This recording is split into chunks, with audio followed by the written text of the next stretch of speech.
It was the interactive segment of the concert. The Jumbotron zoomed in on a sweet-looking couple. The girl leaned in and pressed a soft kiss to the man's cheek. As the entire arena erupted in screams, every muscle in my body went rigid. That man was Ethan Ward, my childhood sweetheart, my boyfriend. 2 hours earlier, he'd texted me to check in, *, this work trip's killing me. I want to fly back to you right now. *. I stared at the screen for a long moment, then pulled out my phone and typed, *, is the concert good? *. I kept my eyes fixed on my phone. Above the crowd, the singer teased good-naturedly, "Come on, guys, why re all the girls making the first move? That won't do. Step up, fellas, give 'em something back." On the Jumbotron, the young couple framed inside a heartboarder looked flustered. Amid the whoops and cheers, the girl tilted her head up and murmured something pleading. Ethan met her gaze for a beat. Then, with a fond, resigned smile, he opened his arms and pulled her in. He held her tight, a full, unhurried embrace. The feed cut away. I shot to my feet before I could think.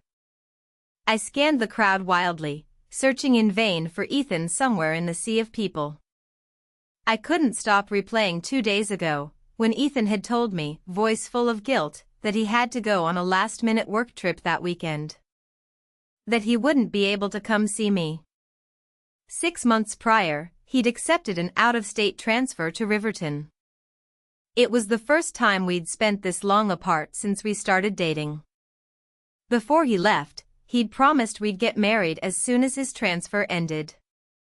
We'd also fallen into a routine. We'd take turns traveling to each other's city every weekend. I'd been disappointed, of course. But I'd pretended it didn't bother me. To make up for flaking on our plans, Ethan had bought movie tickets for the weekend and booked a table at that TikTok viral restaurant. He'd packed my whole day full of things to do. Hell, 2 hours ago, he'd still been checking in, *, how's the restaurant? If it's good, we'll go together next time. *, about to hop into a team meeting, so I might not reply right away. *, this trip's so draining. I just want to fly home to you. *, a voice in my head kept defending him. Told me not to act rashly, to give him a chance to explain. Ethan and I had grown up together. For as long as I could remember, I'd followed right at his heels. 6 years we'd been together. I'd believed more than anything that we'd make it to the end, to that perfect, happily ever after everyone expected of us. But right now, listening to the endless dial tone ring out again and again, that certainty was crumbling. My chest tightened with every thundering beat of the music, until I could barely breathe. Right when I thought I might pass out, a message popped up on my phone. My hands shook as I opened it. First, a single question mark from Ethan. Then, * baby, I'm still in the meeting. Can't take your call. *, is something wrong? *, a high, sharp ringing exploded in my ears. My fingertips went numb, and my whole arm felt like it wasn't mine anymore. I took several deep breaths, swallowing hard until I could think straight. Holding my breath, I typed out each word slowly. *, is the concert good? *, my finger hovered over send. Before I could second-guess myself, something slammed hard into my elbow. My phone slipped out of my loose grip and went flying. "Sorry," the person next to me said hurriedly, picking it up before I could and handing it back. I took it in a daze. Maybe it was fate. There it was, that accusing message, sitting plain in our chat. I'd still been on the fence, but the universe had made the choice for me. Just like how I'd happened to see that my old favorite singer was in town, and scored a last-minute resale ticket by pure luck. It felt like every little coincidence had led me right to this moment. Song after song played on. My phone never lit up again. After a while, the person beside me nudged my arm and pressed a pack of tissues into my hand. "Hey. You okay?" I tried to say I was fine. Before the words left my mouth, my cheeks were wet. Hiding my face in my hands, I bolted in embarrassment out of the arena. Taxis were hard to find near the stadium. I walked down a side street, replaying everything in my head, the tone of Ethan's voice, the little mannerisms he had when we were together. But no matter how hard I thought, I couldn't figure out when he'd fallen out of love. Or who that young girl beside him was. I wandered around for who knew how long. By the time I dragged myself home, exhausted, it was nearly midnight. My head throbbed as I stepped inside. The second I flipped on the light, I jolted wide awake. Ethan was sitting hunched on the couch, quiet as a shadow. The bright light made him squint, but he stood up like nothing was wrong. "Why were you back so late?" His voice was calm, so calm it felt like I'd imagined the whole thing. "You hungry? There's your favorite late-night bite in the fridge." A red-hot nail seemed to drive straight into my temple. I ground my teeth until my jaw ached. Every emotion I'd been holding back surged up, clogging my throat. "Is there nothing you want to say?" I heard myself ask, voice rough. Ethan looked at me steadily for a moment. "You're tired. Go get some rest first." His dismissive, evasive tone was a spark tossed into dry tinder. It ignited my anger instantly. I couldn't hold back my voice any louder. "Answer me first. Aren't you supposed to be on a work trip? Who is that girl? Why did you lie to me?" Ethan ran a hand through his hair. Standing there in the lamplight, his exhaustion and irritation were plain to see. After a long beat, he blew out a heavy breath. "You were there too. You saw what happened. She just lunged at me out of nowhere. I didn't have time to move away. And I hugged her because she begged me. Said she didn't want to lose face in front of everyone." Then he rambled on, explaining everything. Her name was Chloe Sutton, from Riverton. They'd met by chance, and as they got to know each other, they'd realized they had so much in common. He said he'd known Chloe liked him, but he'd turned her down flat and told her he had a girlfriend. Chloe had decided to let it go, he said. She just wanted one last thing, to go to her favorite singer's concert with him, to put a proper end to something that never even got to start. In the silence, Ethan stepped closer. With what almost looked like tenderness, he wiped away the tears I hadn't realized were falling. "I know I was wrong not to tell you. I admit that. I just didn't want you to get the wrong idea. But you have to believe me, nothing happened between us." I flinched away from his touch. I stared at Ethan, stunned. Suddenly, his face looked like a stranger's. "Ethan." A phone ringing cut off whatever I'd been about to say. Ethan held up a finger to me and answered, voice patient. I couldn't hear the other side, but he hummed a low acknowledgement, then said, "I'll be right there." I knew who it was. Chloe found a hidden camera in her hotel room. She doesn't know what to do. I'm gonna go help her. Did Ethan even realize it? Right then, his face and his voice were full of nothing but concern for Chloe. I stepped aside. "Go." Ethan looked relieved, then studied my face cautiously. "She's alone here, doesn't know anyone. I'm the only person she can call. I'll just check on her, then come right back." "Don't come back." I cut him off softly. Beneath his shocked stare, I spoke slowly, "I can't accept your explanation. You know better than anyone, cheating is the one thing I can never stand. So we're done. We're breaking up." Finally, the words were out. I didn't look at him again. I walked past him, face blank. All my feelings were gone, drained away. All I wanted was to take a shower and sleep.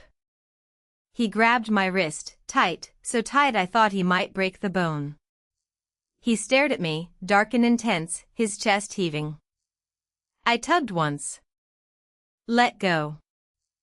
I didn't even pull hard.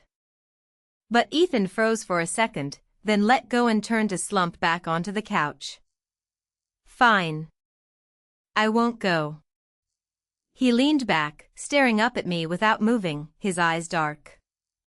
Scarlett, come on. Don't be petty about this.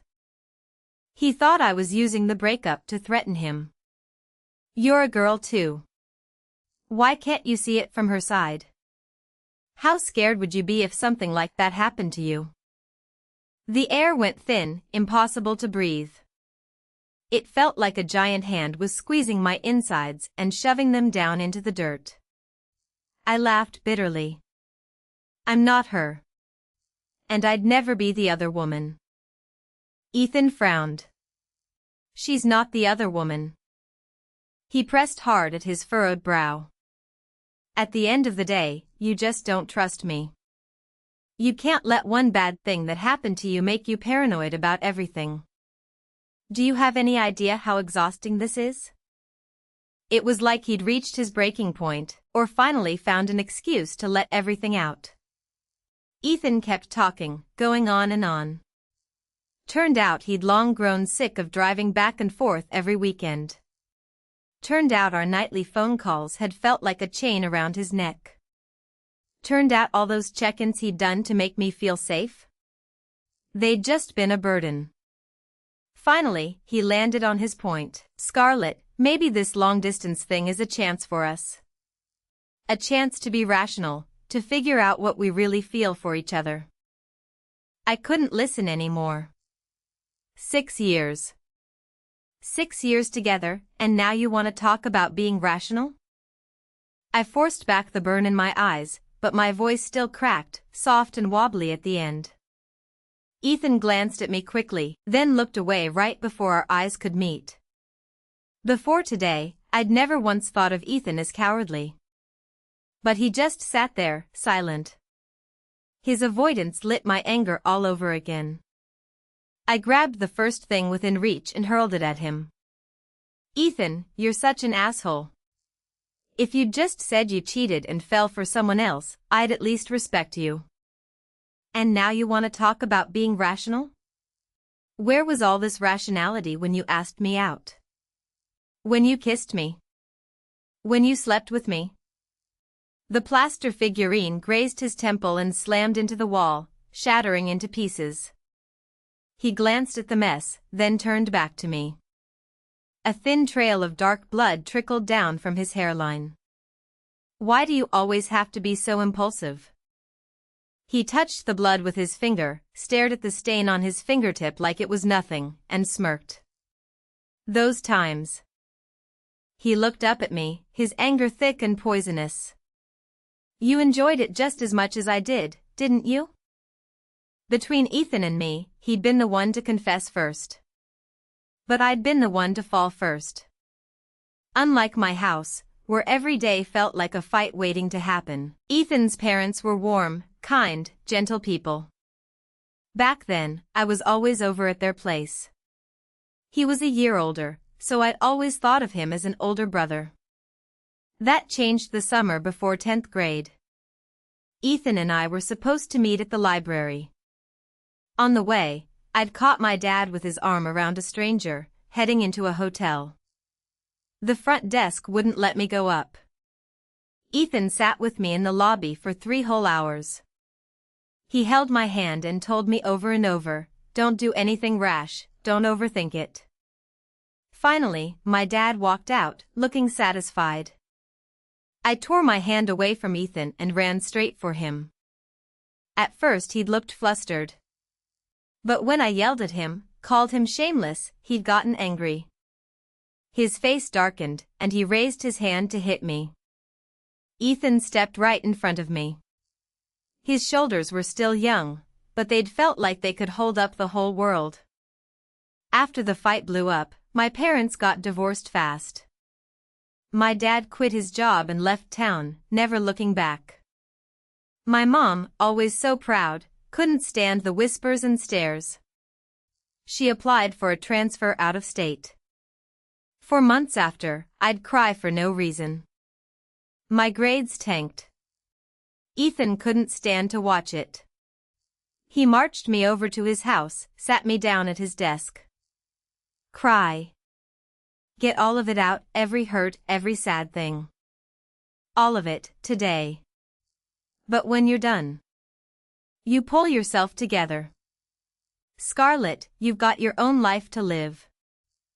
I'd curled my lip and then just sobbed, ugly and loud. Through the tears, I asked if it was my fault. If I hadn't done something wrong, why would even my mom leave me? I told him I was scared to be home alone at night. That I wanted to do well in school, but math felt impossible. I cried and cried, until a soft sigh came from above me. Ethan brushed the tears off my cheek with his knuckle. You really can cry, huh? But listen to me. After today, no one's ever gonna make you cry again. I'll stay with you. I'll protect you. I promise. Through my tears, I saw how serious he looked. He leaned down, wrapped his arms around my shoulders, and held me tight, like he could fix everything. The thick summer wind stirred the hem of his white button-down. And it stirred something in my chest, too, something fast and fluttering. After that, Ethan talked to his parents and checked with my mom, and I moved in with them for a while. I threw myself into my schoolwork. Senior year was brutal. Ethan was already in college in Fairview, but he drove back every single weekend. He tutored me, took me out, did whatever he could to make me smile. Said it was to help me de-stress from studying. Every night I stayed up late studying. Mrs. Ward would leave out fruit and snacks. And Ethan would video call me, even if it was just to ask how my day had been. When the last SAT exam ended, I walked out of the testing center and saw him immediately. He was holding a bouquet of sunflowers. His ears were pink as he pushed the flowers into my hands. People were everywhere. The air felt hot and thick. I hid my face behind the sunflowers, because my cheeks were burning for no reason. On the walk home, he took my hand. Our palms were both sweaty where they touched. But neither of us let go. That summer, I'd believed every word he'd said about forever. All day Sunday, I cleaned the apartment from top to bottom. I was determined to erase every trace of Ethan. His things, left behind. The mug he used every day, his favorite bowl. The photos of us pinned to the corkboard. The souvenirs we'd brought home from trips. All the clothes he'd told me looked good on me, hanging in the closet. Our old chat logs, every social media post that had him in it. When I was done, I collapsed onto the floor of the empty, stripped-down room and cried my heart out. Tearing someone out of your life hurts like hell. But life doesn't stop for anyone, no matter how much it hurts. At Monday's team meeting, I was running on fumes. Half in a daze, I heard my boss Mona say the company had a new project coming up. After the meeting, I hung back. Mona saw right away what I was after. After college, I'd stayed in Fairview and landed a job at an influencer marketing agency as a content producer. This time, the company wanted to expand its partnerships with regional tourism boards. The new project would take us to the Appalachian foothills for 3 months, working on tourism campaigns and a local farm support initiative. I hesitated for a second, then said, I want to do it. Mona looked surprised. You volunteering for a travel project? That's not like you. You passed on that Serbia gig a while back, remember? I gave a bitter little laugh. I didn't know what to say. Luckily, she didn't push it. She clapped me on the shoulder, encouraging. You're young. This'll be good for you. At the end of the day, focus on your career and on yourself. What you earn for yourself? That's the only thing that's truly yours. I went back to my cubicle. My phone was on silent, and there were several missed calls from numbers I didn't recognize. I didn't think much of it. I was about to lock the screen when another call came in. It was my mom. The second I picked up, her voice came through loud and sharp. Ethan said you two fought and you blocked him? What is it this time? What are you throwing a fit about? My chest tightened. A wave of hurt crashed over me, thick enough to choke on. Oh, and tell Ethan to come home with you this weekend, okay? She didn't give me a chance to speak. Just kept talking, one thing after another. A week earlier, Mrs. Ward had fallen down the stairs and fractured her tibia. After looking at her injury and her overall health, the doctor had recommended she stay in the hospital. She hadn't told Ethan, didn't want to distract him from work. I pressed my lips together. You tell him. We broke up. Don't be ridiculous. My mom snapped. You don't throw around the word break up every time you fight. That's final. You tell him, and you both come home. That weekend, I went home anyway. Alone. My mom was heading out with a food container in her hand. She glanced behind me automatically. Where's Ethan? I stepped forward and took the container from her. She talked the whole walk to the hospital, non-stop. All of it the same thing, stop being stubborn, make up with Ethan, lock things down with him already. Frustrated, I snapped, why do you always assume it's my fault before you even ask? We broke up because he cheated on me. That's impossible. My mom didn't even hesitate. Ethan would never do that. Are you sure you didn't just misread the situation? I wiped my eyes and walked faster, leaving her far behind. By the time we got to the hospital, my eyes were still puffy. Mrs. Ward noticed right away. Why were you crying? She waved me over. Did Ethan upset you? I glanced at her leg, wrapped thick in a cast, and shook my head slowly. It wasn't worth it. She was stuck in bed, hurt. I didn't need to add more to her plate. I changed the subject and sat with her in her room all afternoon. I didn't expect to see Ethan on the porch when we got home. The cut on his temple had scabbed over. He looked awkward, flustered. My face hardened. What are you doing here? My mom came up behind me. I asked him to come. Ethan sat stiffly on the couch, hands folded neatly on his knees. My mom sat down next to me. Ethan, you grew up with Scarlett. You know how she is. She told me why she wants to break up. Is it true? Ethan's face went pale. Mrs. Moore, it's all a misunderstanding. The words came out rough, like his throat was rusted shut. My mom raised an eyebrow. A misunderstanding? What kind? Ethan glanced at me, mouth working, but he didn't say a word. My mom spoke slowly, calm. I was against it, you know, when Scarlett first said she wanted to date you. You grew up together, you know each other inside out. But that's the problem. When you know someone that well, the spark fades. What happens when the passion's gone? How do you keep going? How do our families keep getting along? I bit my lip, humiliated. When I'd been head over heels, I'd promised my mom, full of conviction, that Ethan was different, that I trusted him, trusted us, trusted our future. Now it all just sounded like a bad joke. I don't know how long passed, a minute, maybe longer. Ethan's head fell, defeated. I stayed home a couple extra days. While I packed my bag, my mom leaned in the doorway.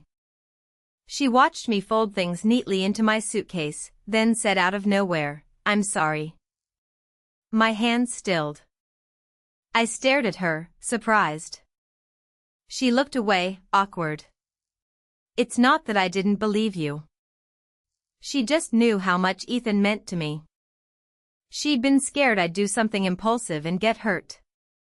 I feel guilty, you know, for leaving you alone after your dad and I split. If I'd just toughed it out, maybe things would have been different. When her transfer ended, I'd gotten my acceptance letter to Fairview University right around the same time. I couldn't say I'd never resented her for it. She hadn't been there when I'd needed her most. But I couldn't blame her either.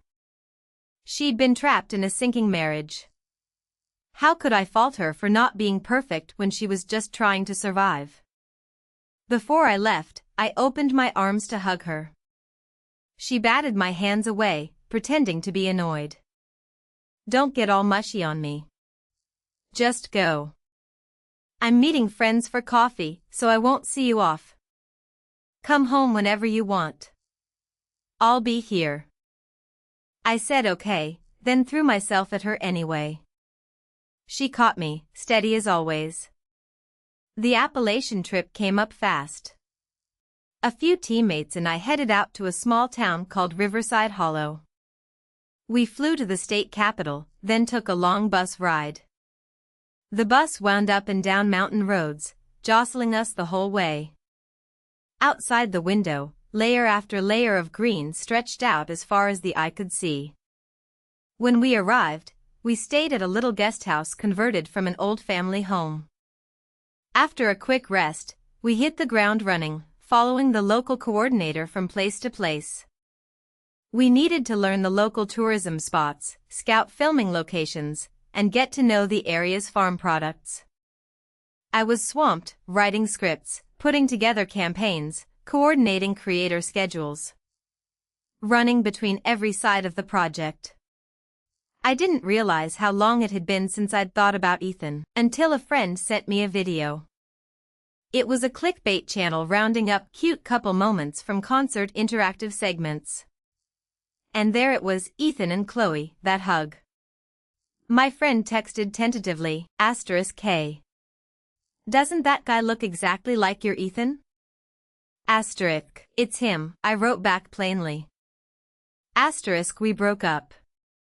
The video looped again and again. Chloe kissing Ethan's cheek, him pulling her into his arms. Over and over. Once, that moment had felt like the end of the world.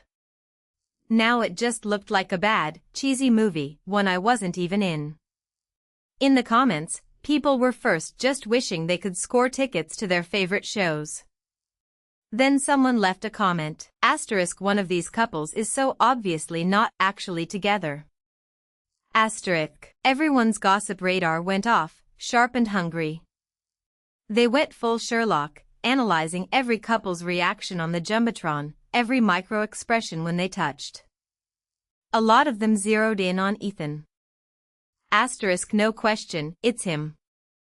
I've met his girlfriend. That's definitely not her." Right. "I went to high school with her. He asked her out right after the SATs. A photographer even caught it outside the testing center." Someone called my name from up ahead. I answered, closed out of the video, and stuffed my phone back in my bag. Today we were scouting the blackberry fields on the edge of town. It had rained the day before, and the dirt paths were muddy. I wasn't watching where I was going. My foot slipped, and I almost went straight into a mud puddle.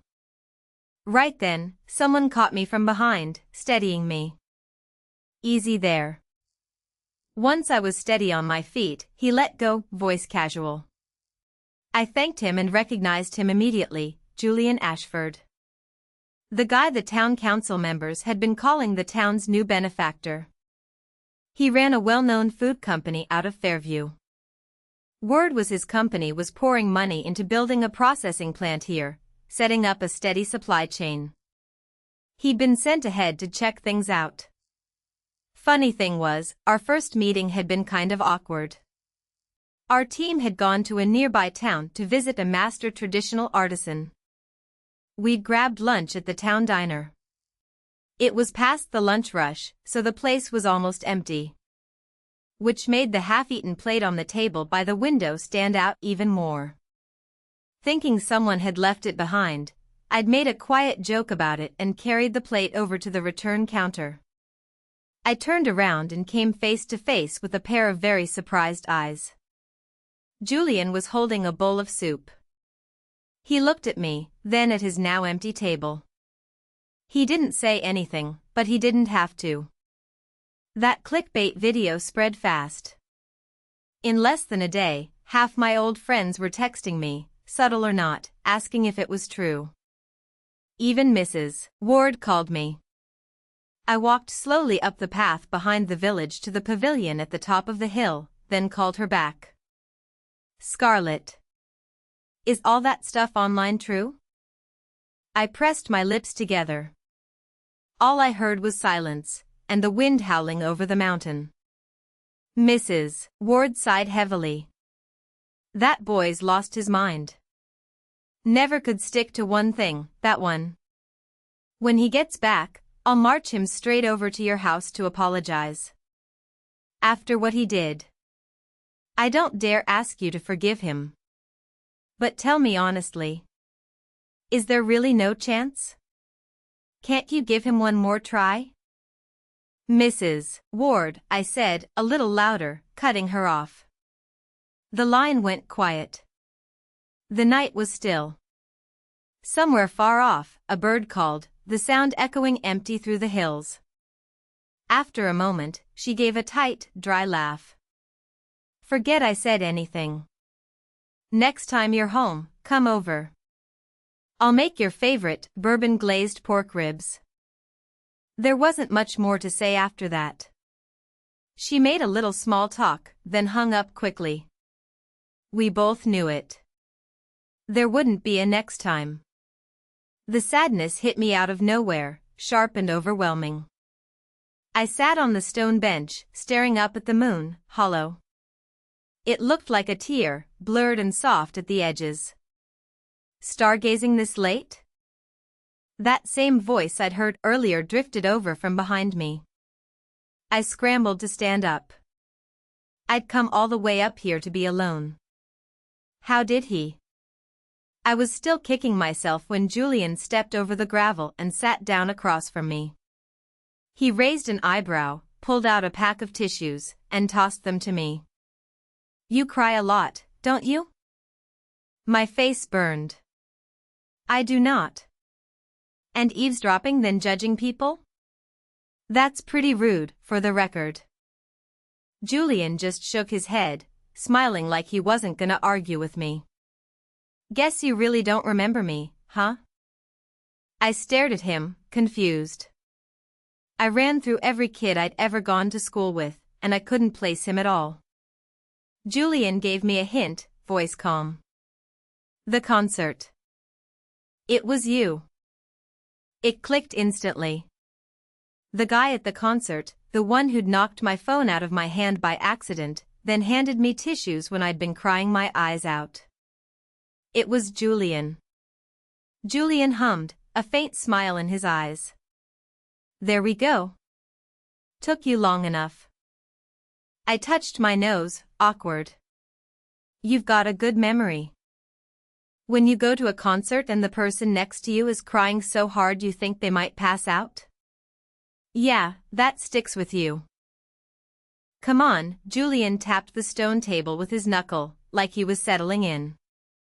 Today only, free listening ear. Go ahead. He looked so easy about it, and the night was so quiet and still. Like it was the most normal thing in the world, two near strangers sitting up here spilling their hearts out. But I didn't have it in me to pick apart everything that had happened. After a minute, I asked softly, why can't people just stay with one person forever? Julian's lazy smile faded. I don't have an answer for that. I must have looked disappointed, because he paused for a second, gaze drifting past me to the shifting shadows on the ground. Wanting something new is human nature. But not everyone's the same. Some people give in to it. Others hold themselves to a higher standard. They rise above it. So don't blame yourself. Maybe you just got unlucky. You found someone who gave in. I stared at him, stunned. I'd always known Ethan was the one at fault. He'd chosen to lie, to hide things. He'd broken us. But sometimes, despite myself, I'd replay the things he'd said. Wonder if I'd asked for too much, if I'd been too much. But Julian's words brushed that doubt away, gentle and sure, like a hand brushing off dust. Come on, Julian stood up first. What are you doing wandering the mountains this late? Get back and get some rest. You've got your big live stream tomorrow, right? Watch your step. Be careful. My phone flashlight was dim, only lighting up a small patch of ground. All around us, the mountains loomed dark, the trees tall and shadowy. It felt like something might step out of the dark at any second. I walked behind Julian, looking at his broad shoulders, and it hit me. Wait, had he seen me heading up the mountain alone, and followed to make sure I was safe? I never thought I'd run into Ethan in Riverside Hollow. After the live stream ended, we were going over the numbers when someone nudged me. Scarlett, that guy over there keeps staring at you. You know him? Ethan was standing under an oak tree not far away. His eyes were sunken, his jaw lined with dark stubble. He looked worn down, defeated, like a dark, heavy storm cloud. When he noticed me looking, he took a few steps toward me. I held up a hand, stopping him where I stood. What are you doing here? Ethan looked lost. Scarlett. Can we talk? I'd never seen him look this broken. People were glancing over, curious. I took a breath and walked over slowly. Talk, I said, flat. Though I don't think there's anything left to say. Ethan rubbed his jaw, nervous. After a long beat, he said, like he'd worked up the courage, Scarlett, I put in a transfer request with headquarters. I can come back to Fairview. Soon. What does that have to do with me? I cut him off. Ethan went silent, like I'd punched him in the face. He stared at his feet, voice muffled. Then we wouldn't have to do long distance anymore. I stared at him, cold. He looked away first, defeated. He fumbled in his pocket, pulled something out, and held his palm open toward me, hesitant. In his hand was a plastic prize capsule. With shaking hands, he pried open the faded plastic. Inside was a simple, plain silver ring. Ethan's eyes were red-rimmed. He didn't look away from me for a second. You remember this? His voice was rough. Of course I remembered. My first birthday after we started dating, he'd gotten me a little capsule vending machine toy. Said every capsule held a gift or a wish, and no matter what it was, he'd make it come true. The very first capsule I'd gotten had held this ring. He'd bought it with all his scholarship money. He'd laughed and said, guess even the universe wants you to marry me already. After we started working, he'd bought me a nicer, more expensive ring. This plain one had gone back into the machine. Ethan had joked, this ring's fate, you know? Gotta keep it safe. Next time you get it out, we'll go get married. Right then and there. Funny thing was, after that day, I'd never drawn it again. I picked the ring out of his white-knuckled grasp. Inside the band, our initials were engraved. I ran my thumb over the W for a second, then lifted my hand and threw it. It glinted silver through the air, then bounced down the stone steps and into the weedy ditch at the side of the road. Ethan stared, frozen, at where it had vanished. No. That's not how this goes. All those years. You're just gonna throw it all away? Was I the one who gave up first? I asked, quiet. Turns out when you're hurt this badly, you can't even raise your voice. After a long silence, Ethan spoke, voice hoarse. It was one mistake. Just one. Chloe was the one who kept pushing. Why can't you just forgive me? Even now, he was making excuses, shifting blame, acting like he didn't deserve this. I couldn't even name what I felt. It was like a light inside me just went out, quiet and final. I looked at Ethan like I was seeing him for the first time. It wasn't just one mistake. You just got unlucky this once, and I found out. You think nothing happened between you two? The second you decided to hide Chloe from me? You'd already made your choice. Cheating isn't just physical. All the little things before that, the time spent together, the curiosity, the testing of boundaries, the pull between you, every single step was leading right here. After a beat, I couldn't hold it back. Or is it only cheating if you get caught in a hotel room? Like my dad? The second the words left my mouth, Ethan went pale and stepped back. And that thing you said? I didn't mean it. Ethan cut me off, raw. A flash of wetness glinted in his eyes, gone as fast as it came. All I know is, when you're angry, the things you say are the things you've already thought. Deep down. Ethan looked away, ashamed. The first live stream was a huge hit. The team was thrilled, and they put together a little celebration on their own. We held it in the yard of our guest house. When I came downstairs, there was a long table set up in the middle of the yard, loaded with fruit and all kinds of snacks the villagers had brought over. On the right side of the yard, under a big tree, someone had set up a makeshift grill. The meat sizzled, and the smell of fat and smoke drifted on the wind. Julian was flipping skewers like he'd been doing it his whole life.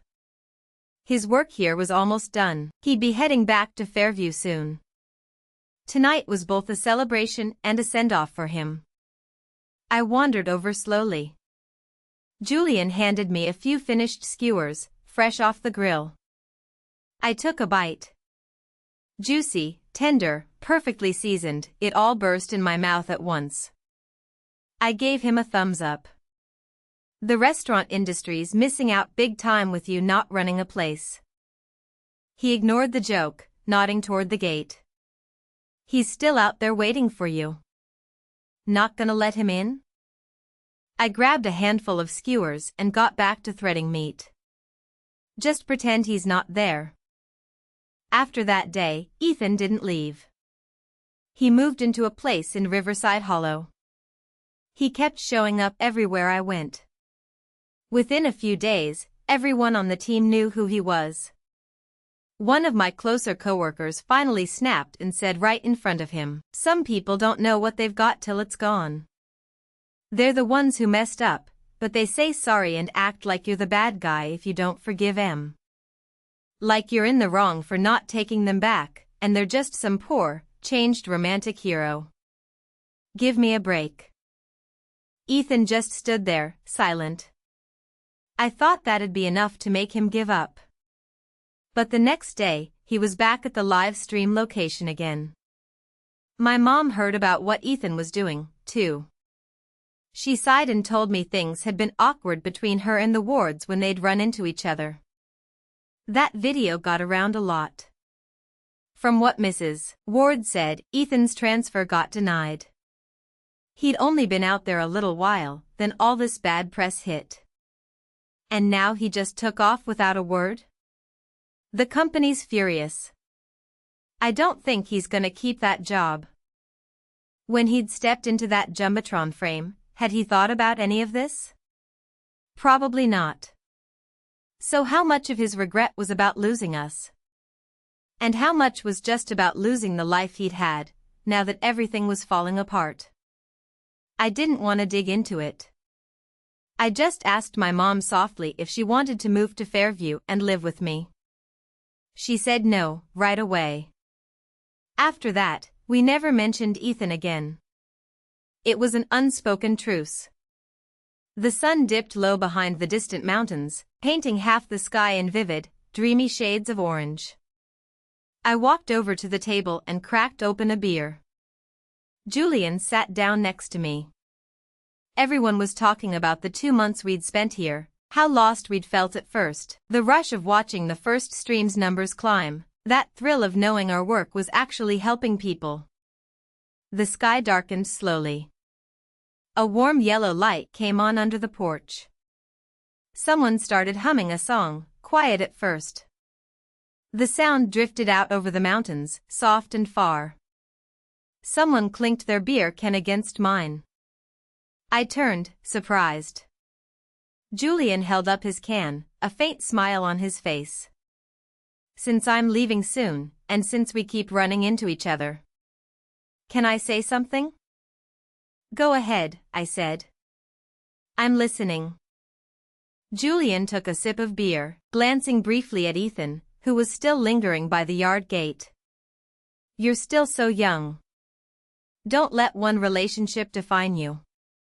Someday, when you're where you want to be, when you've seen more of the world, you'll realize love is just one small part of life. I hope by then, you find the right person.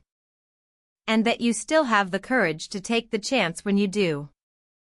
The night wind stirred the treetops, leaves rustling like waves of green. My chest felt tight, full of too many things. I just nodded, hard. The party wound down. I helped everyone clean up the yard until it looked like nothing had happened. I tilted my head back and stared up at the stars for a minute. Ethan. Come in. Let's talk. A moment later, a dark, heavy figure stepped through the gate. Ethan's eyes were dark. Is it because of him? Is that why you won't take me back? I blinked, confused, then realized who he meant. Of course not. I gave a quiet, bitter laugh and patted the spot next to me. Ethan hesitated, then sat down. How long are you gonna stay here? I didn't look at him when I asked. Mrs. Ward hasn't said anything to me, but I know she's worried. Your job, your future.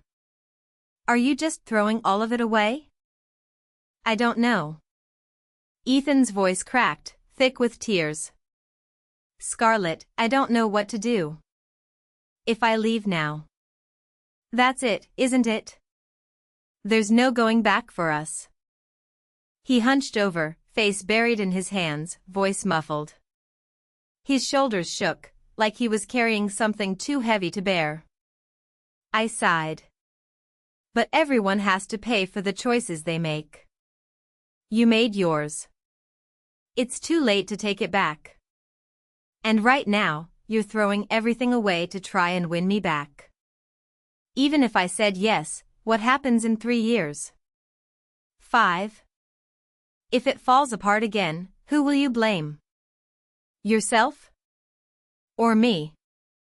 I stared at the faint yellow porch light, blinking back the sting in my eyes. For a while, I hated you so much. I felt his gaze snap to me. I looked down at my hands. I hated that you cheated.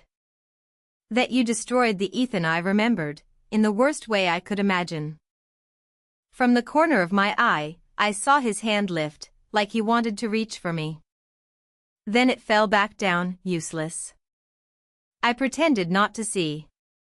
So go home, Ethan. After today. We're strangers. At least let us have that. Let our past end with a little dignity. A long, long time passed. Then the man beside me nodded, almost too small to see. The day I got promoted to head of the tourism division, Mona was happier about it than I was. She kept clapping me on the shoulder. I knew it. I knew you had it in you. 2 years to get here? You're gonna go so much farther. After the Appalachian trip, the company poured resources into the farm and tourism projects. I shifted all my focus there. All the late nights, all the travel, finally, it had paid off. The team insisted on taking me out to celebrate. Someone suggested this new fusion restaurant that everyone was talking about. I said sure, and we all headed over together. The restaurant was in an old garden house, surrounded by flowers and trees. It wasn't even peak dinner time, but there was a crowd waiting for tables. We put our name down, and to pass the time, I wandered around the garden. For a second, I caught a glimpse of a familiar back. We were on different levels, but still, for 2 years, I'd never run into Ethan back home, not even on holidays. That didn't mean I never heard about him. He'd lost that job, in the end. Once, a coworker and I were visiting a grocery company. On our way out, we passed the waiting area for interviews. And there he was, sitting in the crowd. Ethan. What are you looking at? My coworker looped her arm through mine. When I blinked again, the walkway was empty. I looked away and shook my head. Nothing. My coworker tugged at my arm, excited. The manager came over earlier. Asked if we were with Scarlett Moore. Said a private room just opened up. We can have it. She side-eyed me. Since when do you know people this fancy? I was just as confused as she was. All that confusion vanished the second I saw Julian standing by the private room door. It's you? I couldn't keep the surprise out of my voice. I never thought I'd run into you again. You actually opened a restaurant? Julian pulled the door open for me, modest. Just a little side project. His gaze fell on the cake my coworker was holding behind me. The words "Congratulations" on the promotion were written across the top. When he read the words, the smile in his eyes deepened. For some reason, I felt myself flushing. Actually, Julian cleared his throat, fist pressed to his mouth. I happen to have 2 complimentary concert tickets here. Would you be interested?